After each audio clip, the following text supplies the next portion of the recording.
예배하러 나온 성도 여러분들 가운데 하나님의 크고 놀라우신 은혜와 은총이 함께하기를 주님의 이름으로 간절히 축원합니다. 할렐루야. 시간이 지나면 지날수록 우리 성도님의 이 찬양의 수준이 높아지는 것 같아요. 높아지는 것 같아요. 저도 사실 음치거든요. 음치인데 제가 예전에 교회에 섬길 때 성가대도 해보고 찬양 인도도 해봤는데 많이 혼났어요. 정말 많이 혼났어요.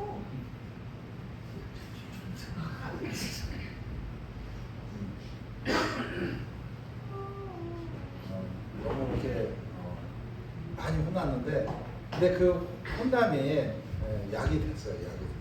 그래서 계속 하니까 나도 모르게 뭐 지금 뭐 잘한다는 게 아니라 나도 모르게 내가 찬양하면서도 은혜가 되고 나도 모르게 찬양의 수준이 좀 올라가는 것 같아요. 근데 우리 성도님들이 이게 찬양도 그런 것 같아요. 이제 앞에 한 번 서서 하나님 앞에 찬양하고 두 번 서서 찬양하고 할 때 이제 신중하게 이 곡도 선정하는 것 같고 또 어떻게 하면 하나님께 더 은혜스럽게 감사함으로 찬양할까 그런 것들이 이렇게 눈에 보여요. 그래서 저도 여기 앉아 있으면서 은혜가 돼요. 은혜가 되고 아마 여러분들도 아마 찬양 인도하기 특성할 때 은혜가 되는 부분들이 많이 있을 거예요. 그렇죠? 할렐루야. 근데 오늘은 한번 좀 쓴소리 한번 해야겠어요. 여러분 우리가 하나님 앞에 뭐 하러 와요? 예배 드리러 와요. 예배 드리러 오는데 여러분 이게 차 운전 안 하시는 분들은 아시겠지만 차가 뭐 악셀을 밟는다 해서 한 번에 뭐 스타트해서 나가는 게 아니잖아요. 그렇죠? 워밍업을 한 다음에 서서히 악셀을 이렇게 밟으면서 서서히 이렇게 나가야 차가 이렇게 스무스하게 나가잖아요. 그렇죠? 그런 것처럼 우리 성도님들이 예배에 11시에 드리지만 일찍 11시보다도 30분 전 때로는 1시간 전에 나오는 이유가 있어요. 그냥 나오는 게 아니거든요. 우리 성도들이 뭐 일주일 만에 한 번 가서 성도들 반갑게 맞이하기 위해서 뭐 이야기하기 위해서 오는 게 아니라는 거죠. 근데 어떤 되게 우리 성도들 가운데는 한 주간에 삶의 이 고단함을 가지고 오는 분들이 있어요. 또 우리 간절한 믿음과 소망을 가지고 하나님을 만나기 위해서 오는 분이 있어요. 그리고 말씀처럼 신령과 진정으로 예배를 드리고자 좀 일찍 오셔서 준비하는 사람들이 있어요. 그런데 어떤 사람들 때문에 방해가 되느냐? 이 자리에서 잡담 오는 사람들 때문에. 여러분, 일주일 만에 만났으니까 얼마나 반가워요. 할 얘기도 많이 있죠. 그러죠? 그런데요, 나만 생각하면 안 된다는 거예요. 상대방 예배자를, 제가 여기 앉아 있으니까 막 독대기 시장 같아요. 독대기 시장 같아요. 진짜로. 막 이 소리 막 저 소리 짜배가지고 뭔 소리입니다. 그래서 우리 성도님들이 일찍 오셔서 뭐 성도님이랑 교제하고 나누실 분들은 1층에 있잖아요. 1층에 비전실에서 맛있는 커피 드시면서 실컷 이야기하고 올라오세요. 왜 그러냐면 예배를 준비하는 사람, 기도할 사람, 뭐 회개할 사람, 그렇죠? 정도라는 그런 시간이 필요해요. 한번 딱 11시 딱 해서 예배 드리면 은혜가 안 돼요. 그래서 미리 와서 우리가 예배에 우리가 준비하는 이유가 바로 거기 있거든요. 근데 다른 사람 때문에 내가 피해를 볼 수 있다는 거예요. 그래서 좀 그런 부분은 좀 주의해 주셨으면 감사하겠어요. 감사해요. 누구를 위해서? 어떻게 보면 상대방을 위한 것 같지만 나를 위해서 하시면 좋을 것 같습니다. 그래서 오늘 이 본문 말씀을 통해서 성도의 인생관에 대해서 한번 살펴보겠습니다. 우리가 인생하면 하고자 하는 말들이 참 너무도 많을 거예요. 그러니까 인생을 이만치 사신 분들은 인생은 이런 거다 라고 말할 수 있는 분들이 많이 있어요. 그리고 때로는 인생이 무엇입니까? 라고 물을 때 쉽게 흔쾌히 답을 말하지 못하는 분 또한 없지 않아 있어요. 근데 뭐 인생 오면 뭐 나름대로 생각하는 바들이 있죠. 인생하면 뭐 돈이다, 인생하면 뭐 건강이다, 인생이면 어떤 뭐 권력, 뭐 인생 뭐 행복, 뭐 여러 가지 이런 어떤 내가 살아옴에 있어서 이 경험한 것들을 말하게 될 것입니다. 그런 것처럼 우리 인생은 중요한데 가장 중요한 것은요, 성도의 인생관과 세상 사람의 인생관은 조금 달라야 된다는 거예요. 달라야 돼요. 우리가 똑같이 살아가는 것 같지만 그 나의 인생관이 달라야 된다는 거예요. 나의 인생관이. 하나님 앞에서 또 사람과 세상 앞에서 나의 인생관이 달라야 된다는 거예요. 달라야. 그래서 오늘 이 본문의 이 말씀을 통해서 이 성도의 이 인생관에 대해서 함께 한번 살펴보고 나누기를 원합니다. 여러분, 주님의 이 진정한 예배자는 어떤 자인가? 뭐 추워요? 요즘 값비싼 전기료에도 불구하고 에어컨을 틀어드렸더니 추우십니다. 그래요. 너무나 이렇게 시원하게 해드려서 죄송합니다. 아직 더운 맛을 이제 더위 시작입니다. 더위 시작. 그래서 사실 얼마나 우리 성도님들이 삶의 현장 가운데서 치열하게 삽니까? 그렇죠? 지치고 힘든 여러분들, 뭐 잠시 1시간 이내 예배지만 이곳에서 하나님 앞에 많이 예배하면서 또 시원한 가운데서 쉼을 얻으면서 하라고 이렇게 할 수만 있다면 우리도 최고의 어떤 이 조건 안에서 하려고 노력하고 있어요. 근데 나는 추울 수 있지만 또 다른 사람은 더울 수도 있어요.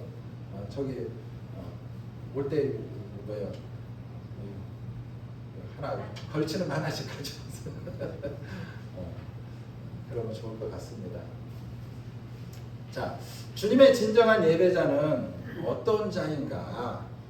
바로 오늘 말씀에 이 기록해 있는 것처럼 몸을 거룩함으로 산채로 드리는 것을 말합니다. 일상적인 이 삶의 영적인 의미에서 이 예배인데, 이 삶의 예배로 이 드리는 것이 바로 진정한 예배라는 거예요. 할렐루야. 그래서 오늘 이 본문의 말씀에 보면 2절에 보니까 너희는 이라고 말씀하고 있어요. 너희는. 자, 너희는 누구를 가리킬까요? 너희는 바로 영적 예배자를 말하는 거예요. 1절에서 말하는 영적 예배자를 말하는 것입니다. 바로 진정한 예배자를 말하는데, 그렇다면 이 진정한 예배자가 세상 사람과 무엇이 달라야 하는가를 구체적으로 가르쳐 주고 있는데, 다시 말하면 세상 사람들과 다르게 살아가는 이 성도들의 인생관에 대해서 말하고 있습니다.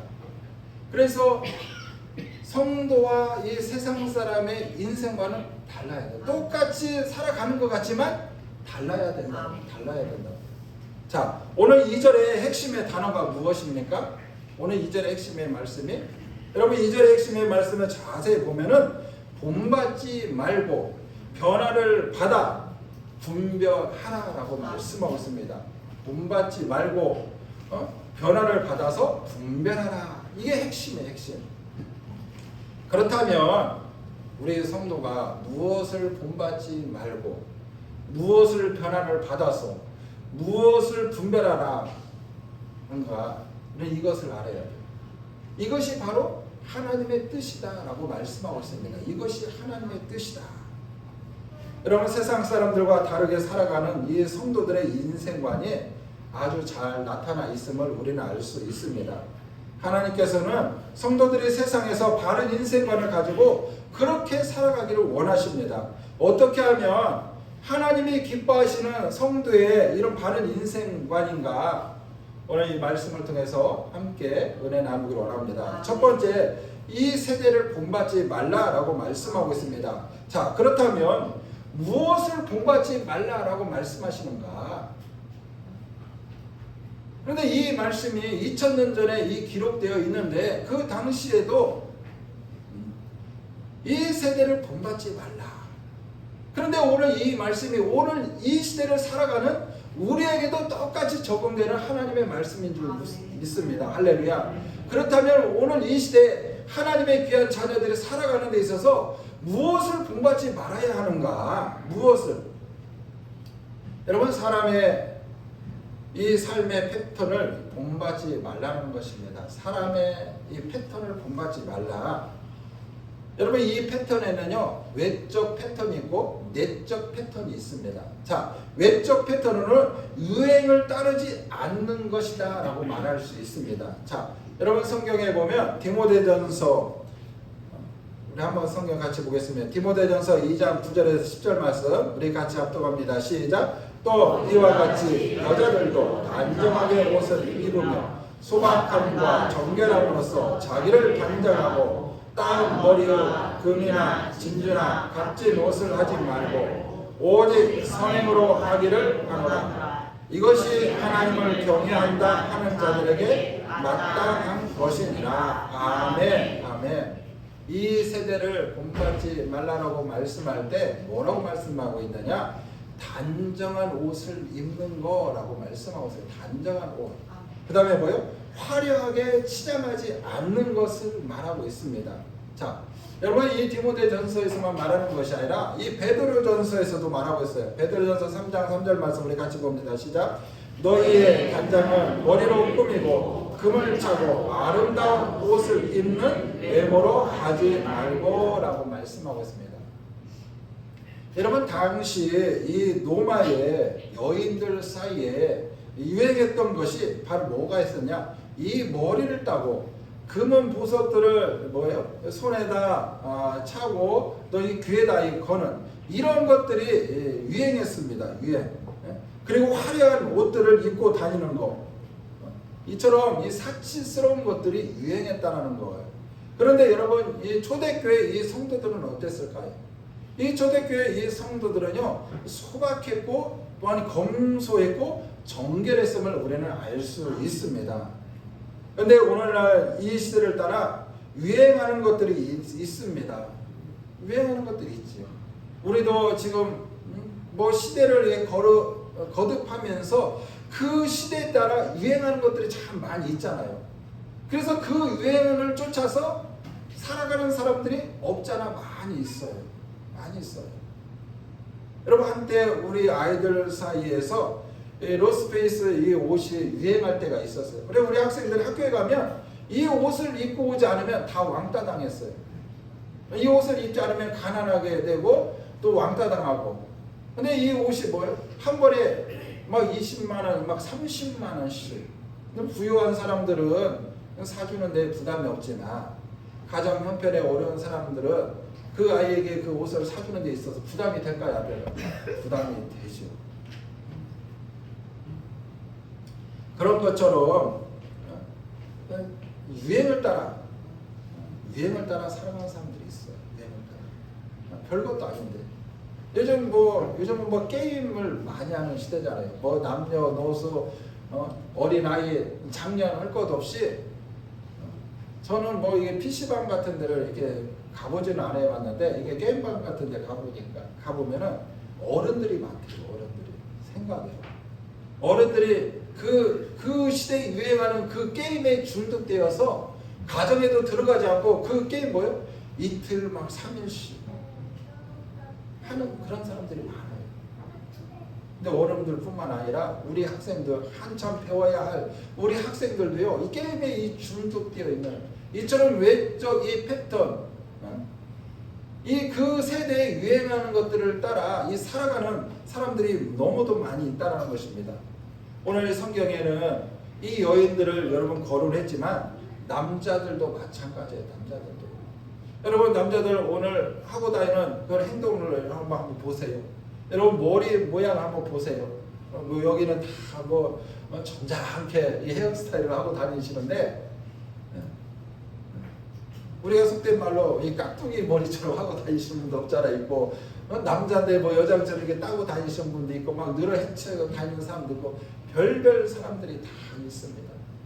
그리고 몸은 어떻습니까? 손발, 다리, 뭐 등 할 것 없이 여러 가지 문신을 새겨. 저도 이제 사우나실 한 번씩 가는데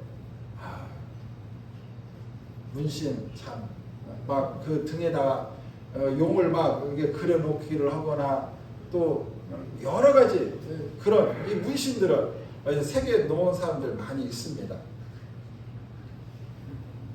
여러분 그런 분들을 볼 때 여러분 어떠나요? 보기 좋으나요? 서클이 보기 좋지만은 않습니다. 이처럼 유행을 따라가는 것이 이 사람의 이 패턴입니다. 남학생들은 게임의 패턴, 여학생들은 연예인의 어떤 패턴, 또 몇십만 원이 호가가는 이 메이커들, 청년들은 어떤 이 직장 문화에 이런 패턴들이 있습니다. 이런 유행들을 본받지 말라라고 말하고 있는 거예요. 본받지 말라. 그렇다면 이 내적 패턴으로 뭐가 있을까요? 바로 물질에 대한 이 태도를 다르게 하라고 말하고 있습니다. 자, 디모데후서 6장 7절에서 19절 우리 같이 봅니다. 시작. 내가 이 세대의 부한자들을 명하여 마음을 높이지 말고 정함이 없는 재물에 소망 두지 말고 오직 우리에게 모든 것을 후히 주사 누리게 하시는 하나님께 두며 선을 행하고 선한 사업을 많이 하고 나누어 주기를 좋아하며 너그러운 자가 되게 하라. 이것이 장래에 자기를 위하여 좋은 터를 쌓아 참된 생명을 취하는 것이니라. 아멘. 아멘. 자, 이 세대 이 부한자들에게 명하여 마음을 높이지 말고 정함이 없는 재물에 소망을 두지 말라라는 거예요. 어디다 소망을 두라? 하나님께 소망을 두라라고 말씀하고 있습니다. 또한 디모데후서 6장 10절 말씀에 보면 이렇게 말씀합니다. 같이 봅니다. 시작. 돈을 사랑하면 일만 하게 뿌리가 되나니 이것을 탐내는 자들은 미혹을 받아 믿음에서 떠나 마음을 근심으로써 자기를 찔렀도다. 아멘. 아멘. 이 말은 뭐냐? 여러분 돈은 우리가 일상생활에 꼭 필요로 하죠. 근데 돈을 사랑하지 말라라는 거예요. 사랑하지 말라라는 거예요. 돈을 사랑하는 사람들이 있다는 거예요. 돈을 사랑하지 말라는 거예요. 여러분 어제 요식업의 이 대부 박종원 백종원과 시사회의 그 손석희 이 대담 프로 보셨나요? 여러분 우연찮게 텔레비를 틀었는데 거의 끝날 때 정도 봤어요. 요식업 하시는 분들은 꼭 보면 좋겠더라고요. 그분이 왜 손석희하고 요식업의 이 대부 그분이 이렇게 그런 대담 프로를 만들었을까 한번 생각해 봤는데 요즘 너무도 어렵잖아요. 경기가 너무 어려워요. 그것도 우리 소상공인들 여러분 세계에서 소상공인들이 제일 많은 나라가 우리나라예요. 우리나라는 조그마한 어떤 이 상점만 있으면 가게를 내요. 우리나라처럼 이렇게 많은 나라가 없어요. 그런데 이 경기가 너무 어렵다 보니까 다들 힘들어요. 그래서 이 소자본으로 사람들이 쉽게 뛰어드는 것이 이 요식업인데 쉽게 뛰어들었다가 또 쉽게 망하는 것이 이 요식업입니다. 근데 제가 그분의 이 대담 프로그램에서 좀 마음에 와닿는 게 있더라고요. 여러분 아마 그 요식업을 생각하는 분들 이게 음식이나 뭐 어떤 그런 것들을 생각하시는 분들이 있을 거예요. 그런 분들에게 이 백종원이가 이걸 권면하더라고요. 라면 10봉지를 갖다 놓고 10번 끓이라는 거예요. 10번 끓여보라는 거예요. 한 번. 이 10번 라면을 10번 끓여서 그것이 귀찮거나 힘들거나 뭐 설거지하기 힘들다 그러면 아예 요식을 생각하지 말라는 거예요. 근데 이 10개 라면을 끓이면은 끓이는 동안에 뭘 느끼냐면 여러분 어떻습니까? 10개 냄비에다 라면 끓이다면 이 가스레인지는 이제 부족하겠다. 어떻게 해야겠다. 또 10개가 나면 환풍기는 어떻게 했다. 그런 것들이 다 생각난다는 거예요. 그런 것들이 생각난다는 거예요. 그래서 한번 요식을 오기 전에 한번 라면 10봉지를 갖다 놓고 10개 한번 라면을 끓여보라는 거예요. 그러면 거기서 이거 귀찮다, 하기 싫다, 힘들다면 그런 사람은 요식을 아예 하지 말라는 거예요. 하지 말라. 그런 사람들은 해봤자 거의 실패한다는 거죠. 그리고 또 말미에 이런 말을 해요. 이런 말. 자, 여러분 왜 요식업을 합니까? 라고 묻더라고요. 왜 요식을 합니까? 왜 식당을 하고 왜 이런저런 어떤 가게를 합니까? 딱 묻습니다. 여러분 뭐라고 대답하실 겁니까? 대다수의 80~90%가 돈을 벌기 위해서 한다고요. 내가 돈을 벌기 위해서. 근데 그렇게 하면 안 된다는 거예요. 그렇게 하면 안 된다. 제 말이 아니고 그분이 말이 그래요. 내가 좋아서 해야 된다고. 음식 만들고 이 음식을 좋아해서 내가 해야지 돈을 벌기 위해서 이거 하면 안 된다는 거예요. 안 된다. 왜? 나중에는 포기하게 된다는 거예요. 그래서 내가 가장 좋아하는 거, 뭐 커피를 이렇게 좋아하는 사람들은 이 커피 하는 것이고 음식을 좋아하는 사람들. 근데 단지 이 돈만을 벌기 위한 목적을 두고 하면 안 된다는 거예요. 안 된다는 거. 참 유익한 이 프로그램인 것 같아요. 그래서 저도 이게 잠시 들으면서 마음에 와닿더라고. 그런 것처럼 우리가 돈을 모으는 이유가 뭘까요? 돈을 모으는 이유가 나름대로 이곳에 계신 분들 돈을 모으는 이유가 다 있어요. 그렇죠? 돈을 모으는 이유가. 그런데 여유로운 삶, 뭐 안락한 노, 유행을 따라가기 위해서 이처럼 많은 어떤 이 목적을 두고 이 돈을 모으는 경우도 있습니다. 돈은요, 사람을 사랑합니다. 돈은 힘과 권력을 사랑합니다. 돈은요, 이 땅에 살아가는 데 있어서 필요 불가분합니다. 근데 이처럼 돈에 대한 이 패턴이 돈을 벌어서 뭐예요? 어떤 나의 어떤 영광과 이 즐거움과 어떤 이 쾌락을 위해서 쓰면 안 된다는 거예요. 내가 돈을 벌려는 이 목적이 분명해야 된다는 거예요. 여러분 돈을 벌려는 이 목적이 뭐여야 되냐? 선을 행하고 선한 사업을 하고 나눠주기를 좋아하는 너그러운 사람이 되라는 것입니다. 돈은 사랑의 대상, 섬김의 대상이 아니라는 거예요. 아니라는 거예요. 여러분 한 이틀 전에 인터넷에 보니까 좋은 기사거리가 있어서 제가 캡처해서 이 설교의 자료를 씁니다. 여러분 미국의 이 기업가이며 뉴욕 이 시장이었던 이 마이클 이 블룸버그가 지금 85세예요. 그런데 그분이 이번에 자신의 이 모교인 존스 홈킨스 의과대학에 얼마를 기부했냐면 1조 3천억을 기부했어요. 와, 별로 안 놀랐군요. 우리 1억도 없는데 1조 3천억을 기부했어요. 그런데요, 그분이 돈을 벌기 위해서 그냥 벌어진 게 아니죠. 그분도 수고하고 땀 흘려서 벌었겠죠. 그런데 인생의 말년에요, 1조 3천억을 그 의과대학에다가 기부했어요. 그래서 왜 기부했느냐 물었는데요. 지금 우리나라도 지금 의료 분쟁이 심하잖아요. 지금. 그러니 미국도 마찬가지돼요. 미국에도요, 지금 현재 의사와 간호사, 이 공중보건 전문가 부족 사태 있지만 비싼 이 학비 때문에 걸림돌이 된다는 거예요. 가고 싶어도 여러분 비싸서 갈 수 없다는 거예요. 여러분 우리나라에도 이렇게 대학에 가면은 대학에 수많은 과들이 있는데 가장 학비가 비싼 과가 뭐예요? 의과대학이에요.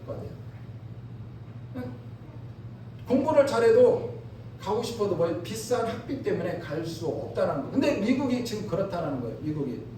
근데 그 대학에 학교 이렇게 들어가서 그 학생들이 졸업해서 의사 면허를 따기까지 이 학자금 대출하고 이것저것 해서 졸업을 하게 되면 1인당 보통 2억에서 3억씩 빚을 지고 다 나온다는 거예요. 졸업을 하게 된다는 거예요.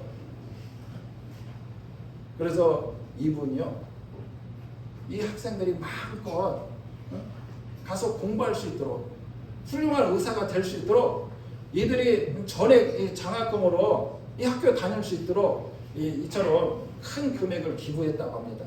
근데 이분의 이 선행이요, 이것이 처음이 아니고 2018년도에도 그 대학에 2조 4천억을 기부했다고 합니다. 2조 4천억을.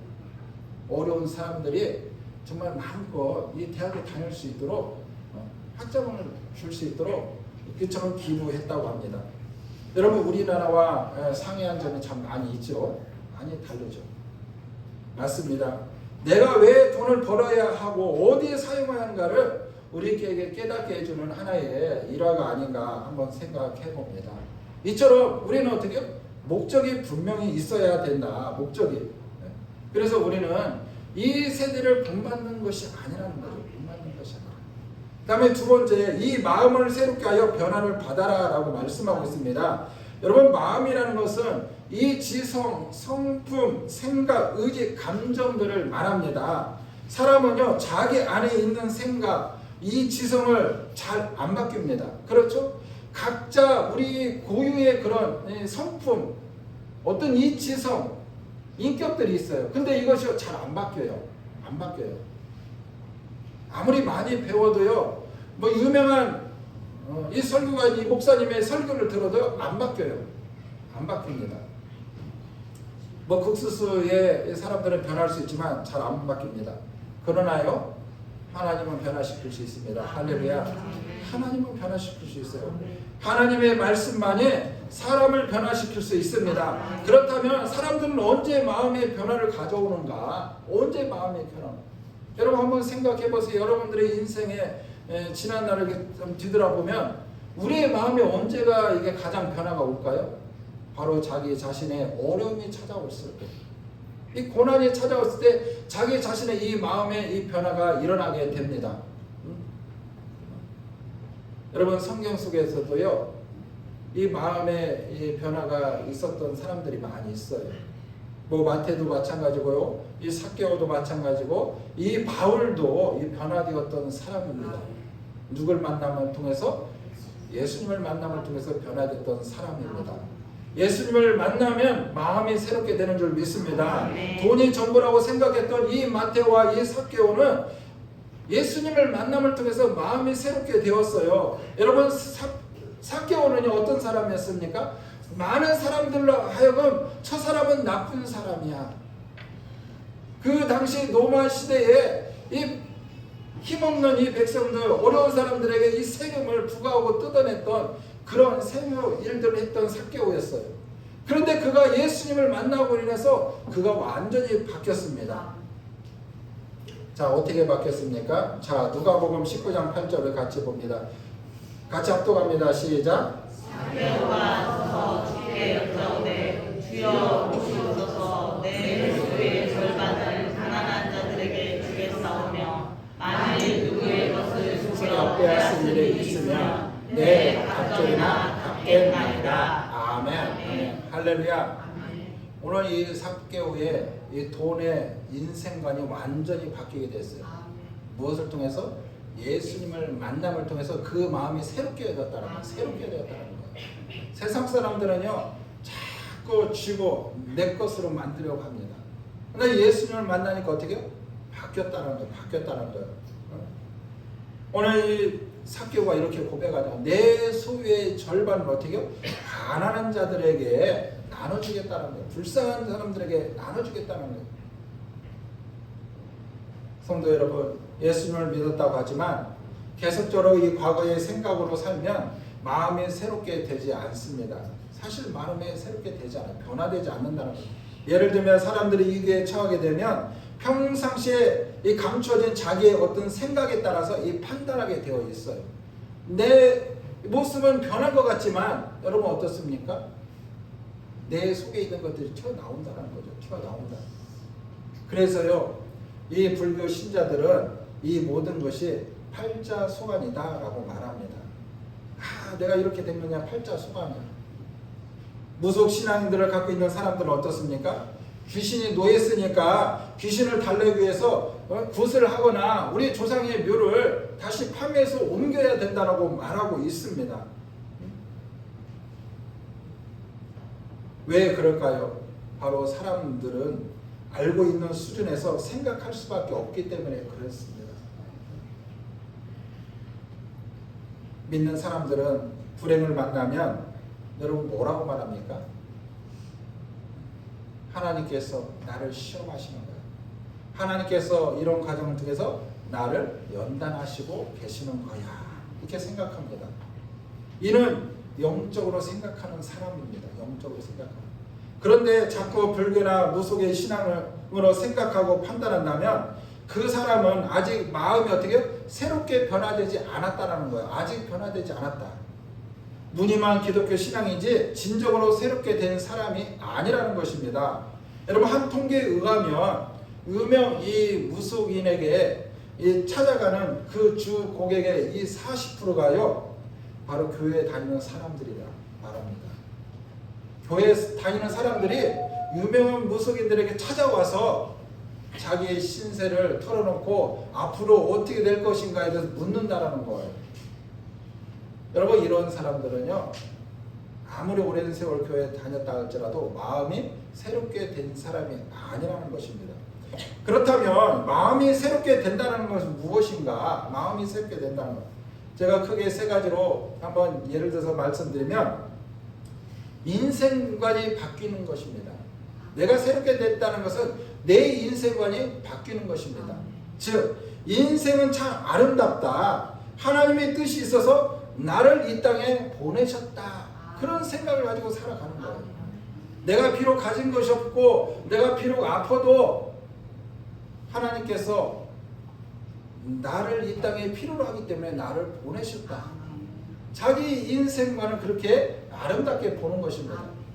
두 번째는 이 자녀관도 마찬가지예요. 내게 주신 이 자녀관도 마찬가지입니다. 자녀를 하나님이 나에게 맡긴 하나님의 사람으로 보게 됩니다. 여러분, 소유권이요, 여러분 내가 배 아파서 났다 해서 내 것이 아니고 하나님의 것이라는 거예요. 우리 자녀들은 하나님의 이 소유권인 줄 믿습니다. 근데 하나님께서 나에게 뭘 맡겨주신 거예요. 맡겨주셨어요. 우리는 우리의 자녀들을 맡겨주셨기 때문에 우리는 그 자녀들이 하나님의 사람으로 성장할 수 있도록 하나님의 말씀으로 잘 양육하고 가르치는 것이 우리의 사명인 줄 믿습니다. 그러기 위해서 이처럼 자녀관이 바뀝니다. 그 다음에 죽음관도 바뀝니다. 나의 죽음관. 여러분, 죽음은요 육신의 이 장막을 벗고 영원한 안식을 누리게 된다는 것을 받아들입니다. 그래서 이 죽음의 끝자락에서 이 땅에서 삶이 여기까지인가 보다. 이것을 뭐에 인정합니다. 인정해요. 그러나 그것을 인정하지 않기 때문에 그 죽음의 끝자락에서도 안 죽으려고 발버둥 치는 거예요. 그런 것처럼 우리가 이렇게 마음이 새롭게 되면 이 모든 것들이 변화된다. 결론은 사람의 마음을 새롭게 하는 것 가능하다. 그런데 누구만이? 하나님만이 하실 수 있다. 하나님이 우리의 마음을 변화시켜 주실 줄 믿습니다. 그런데 아직도 고생하고 어려움 당하는 것은 우리가 많이 이 부족하기 때문에 이 교회에 맡겨놓고 매일 다듬으시는 하나님이신 줄 믿습니다. 여러분, 우리가 교회에 완전해서 오는 게 아니에요. 이 부족하기 때문에 하나님은 이 교회를 통해서 우리의 이 부족하고 연약한 부분들을 다듬으시고 하나님께서 새롭게 하셔서 하나님의 귀한 하나님의 사람을 쓰시기 위함이라는 거예요. 그래서 우리가 이 교회에 온 사람들은 온전한 자들이 아니에요. 성품도요, 성격도요, 또 살아가는 모습도요 다 다르고 삐쭉삐쭉해요. 근데 그걸 하나님 뭐요? 예배를 통해서 말씀을 통해서 하나하나 뭐요? 다듬어 하나님의 사람으로 쓰시기. 교회가 바로 그런 곳이라는 거예요.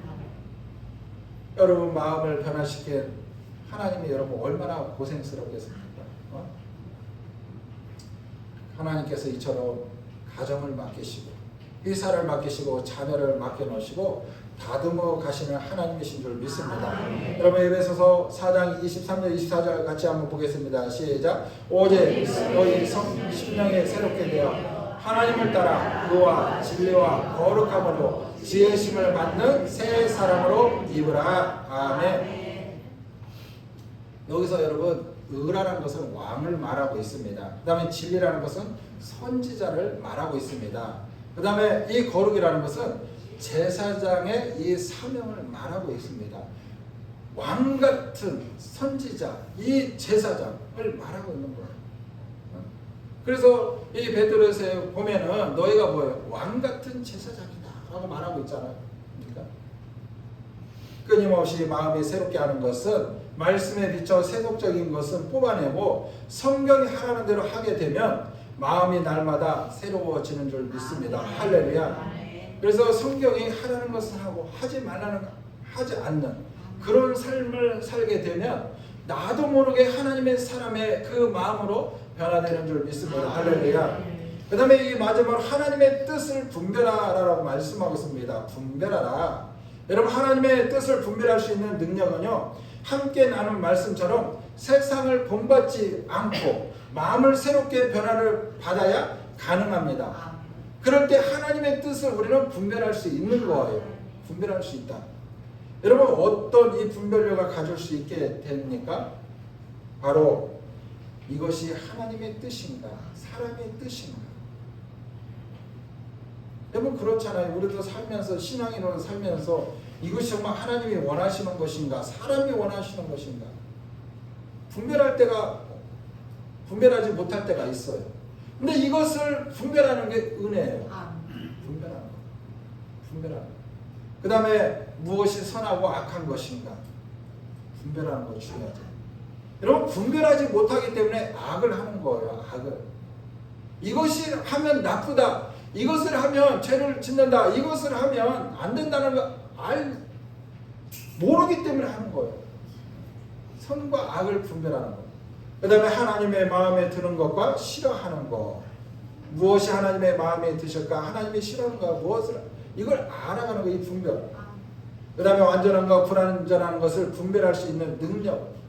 그 다음에 하나님의 뜻을 인정하게 됩니다. 그래서 이 분별하는 이 생활은요, 바로 이 지적 활동이다 라고 말하고 있습니다. 그리스도 안에 살아있는 증거입니다. 산 사람만이 분별할 수 있는 능력이 생겨나는 것입니다.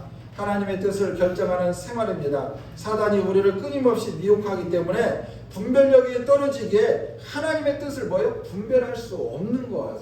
하나님을 분별할 수 없어요. 여러분, 이런 분별력은 어떻게 생기는가? 오늘 2절 말씀에 우리에게 분명히 말씀하고 있는데, 너희는 이 세대를 본받지 말고 오직 마음을 새롭게 함으로 변화를 받아 하나님의 선하시고 기뻐하시고 온전한 뜻이 무엇인지 분별하도록 하라. 할렐루야. 이 세대를 본받지 말고 오직 마음을 어떻게 해요? 새롭게 하라는 거예요. 새롭게 하라. 새롭게 하고 변화를 받으면 무엇을 할 수 있습니까? 분별할 수 있다는 거. 분별할 수 있다는 거. 여러분, 무엇을 분별할 수 있습니까? 하나님이 선하시고 기뻐하시고 온전한 뜻, 하나님의 뜻을 분별할 수 있다는 거. 우리가 하나님의 뜻을 분별하지 못하기 때문에 신앙인이나 세상 사람들이나 똑같이 그렇게 비춰지는 거예요. 여러분, 이 분별력은요, 이 세대를 본받지 말고 마음을 새롭게 하고 변화를 받을 때 가능하다는 것입니다. 우리는 이 순서에 주목해야 됩니다. 하나님의 뜻을 분별하는 이 분별력은요, 환청이나 어떤 환상이나 꿈이 아니라 지적 활동, 신앙적 어떤 활동을 통해서 알게 되는데, 즉 말씀을 듣고 또한 기도를 하고 실천하면서 더욱 견고하게 해지는 줄 믿습니다. 할렐루야. 결론은 뭐냐? 저와 여러분들이 하나님의 말씀을 들으면서, 하나님의 말씀을 듣고 읽으면서 기도할 때, 그것을 실천으로 옮길 때 나도 모르게 변화되게 되는 거예요. 변화되는 거예요. 이 시대를 본받지 않으며 마음을 새롭게 변화를 받아 하나님의 뜻을 따라 분별하는 삶을 살기로 다짐하는 여러분들 가운데 하나님의 크고 놀라우신 은혜와 은총이 함께하기를 주님의 이름으로 간절히 축복합니다. 기도하겠습니다. 하나님, 감사합니다. 오늘 이 시대를 살아감에 있어 성도의 인생관에 대해서 하나님 살펴보았습니다. 하나님의 자녀로서 이 세대에 어떻게 우리의 인생을 살아가야 하는지 오늘 말씀을 통해서 한번 점검해 보았습니다. 우리는 신앙이면서도 하나님의 자녀이면서도 하나님을 알지 못하는 세상 사람들과 똑같은 인생을 살았다면 이 시간 하나님 앞에 회개하며 용서를 구하오니 하나님 이제부터 하나님 새로운 인생의 아버지 삶을 살아갈 수 있도록 하나님 도와주시옵소서. 오늘 말씀처럼 이 세대를 하나님 본받지 않게 하여 주시고 날마다 마음을 새롭게 변화를 받아서 하나님의 거룩하신 뜻에 따라 분별할 수 있는 그런 삶을 살아갈 수 있는 은혜가 있게 하여 주시옵소서. 이제는 사람을 좋게 하랴 하나님을 좋게 하랴 라고 말할 때 하나님의 선하시고 기뻐하시고 온전하신 뜻을 따라 하나님의 영광과 하나님의 기쁨을 위하여 우리의 인생의 삶을 살아갈 수 있도록 하나님 인도하시고 축복하여 주시옵소서. 감사하며 예수 그리스도의 이름으로 간절히 기도 올려드립니다. 아멘. 우리 다 함께 찬송가 549장 하나님 앞에 찬양드리겠습니다.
참 좋으신 하나님 감사합니다.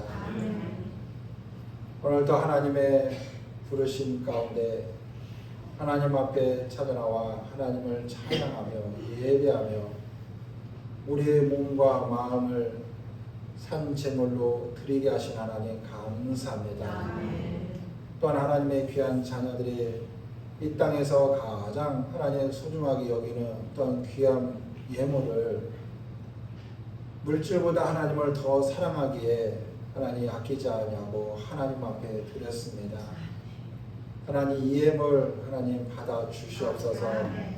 우리 성도들의 어려운 가운데서도 수고하고 땀 흘려 하나님 거두어서 우리의 간절한 기도의 제목을 담아서 목적을 담아서 하나님 앞에 드렸으니 받으시고 영광 나타내 주시고 우리 성도들의 기도의 하나님 제목처럼 그들의 바람과 원한처럼 그들이 하나님 이 땅에 살아가면서 하나님 그들의 소원을 이룰 수 있는 은혜가 있게 하여 주시옵소서. 꼭다 우리 성도들 하나님 물질 때문에 하나님 고통 어려움 괴로움 당하지 않도록 물질의 복을 허락하여 주시옵소서. 이제는 물질이 하나님 나를 위해서 나의 영광을 위해서 사용했다면 이제 하나님의 선한 역사를 위해서 하나님 가난하고 불쌍하고 연약한 자들을 위해서 하나님 나누고 흘려보낼 수 있는 그러한 풍족함이 우리 가운데 있게 하여 주시옵소서. 또한 우리 육신에 하나님 연약함이 있는 성도들이 있다면 하나님 건강 허락하여 주시옵소서. 건강한 몸으로 교회를 출입하기를 원하고 건강한 몸으로 주님을 아버지 섬기며 헌신하기를 원합니다. 하나님께서 영육간에 더욱더 강건함의 축복을 허락하여 주시옵소서. 오늘 우리의 몸과 마음과 우리의 물질을 하나님 앞에 드렸사오니 하나님 받으시고 영광 나타내 주신 줄 믿습니다. 감사하며 예수 그리스도의 이름으로 간절히 기도 올려드립니다. 아멘. 잠시 광고 말씀 드리겠습니다.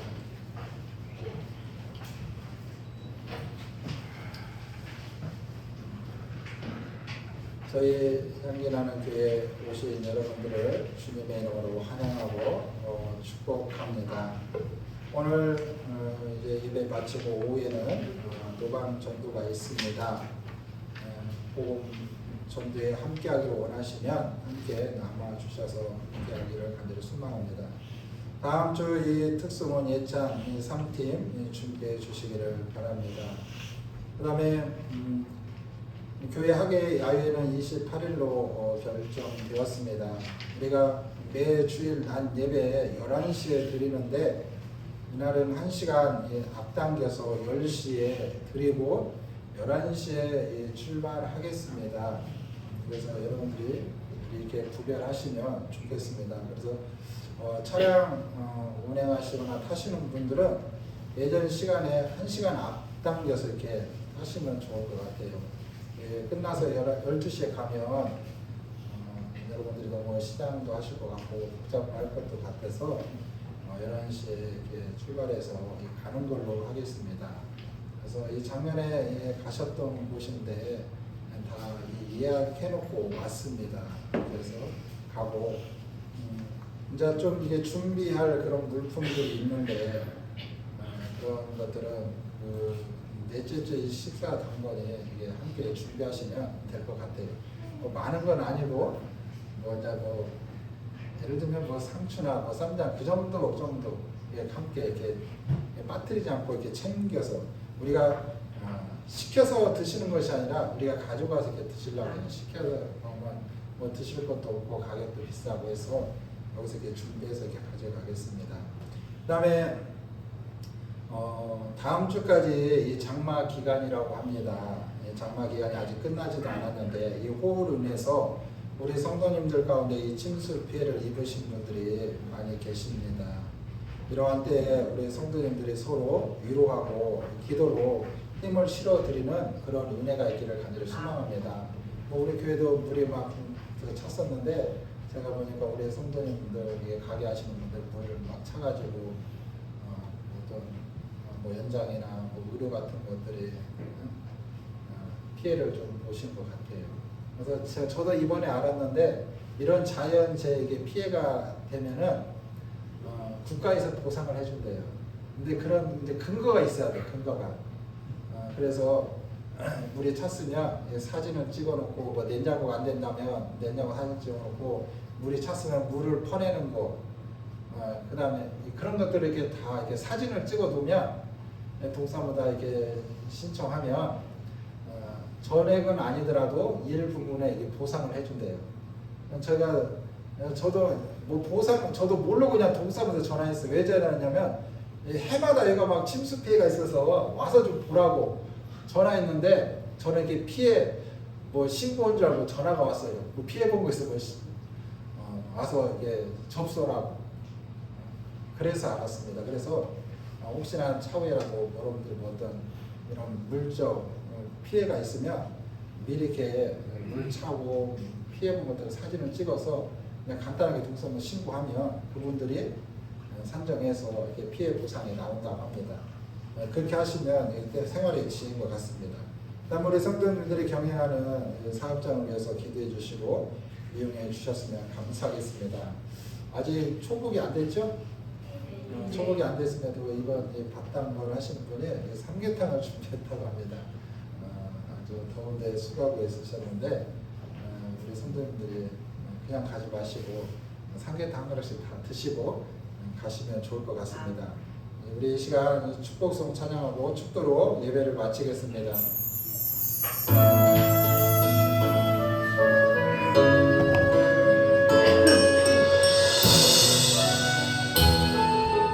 하나님 향기라는 교회를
자기 자신의 이름을 부르며 하나님 저희를 축복하소서.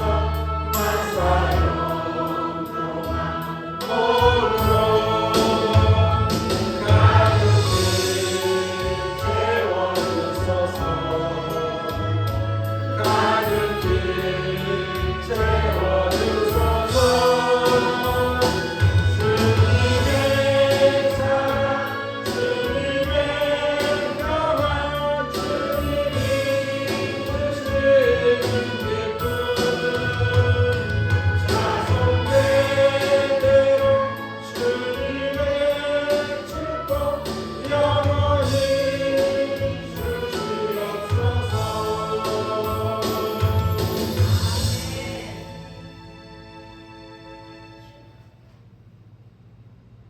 죄인된 우리를 구원하시기 위하여 하늘 보좌를 버리시고 이 땅에 오신 예수 그리스도의 놀라우신 그 은혜와 그 독생자 예수 그리스도를 아끼지 아니하고 이 땅에 보내주신 하나님의 크신 사랑과 성령 하나님의 위로 교통 내주하심 가운데 하나님의 귀한 자녀들이 하나님의 말씀대로 이 세대를 본받지 않으며 마음을 새롭게 변화를 받아 하나님의 뜻에 따라 분별한 삶을 살기로 다짐하는 성도들 머리 위에 교회 위에 그 가정과 모든 권속들 위에 지금으로부터 영원토록 함께 하시기를 간절히 축원하옵나이다. 아멘.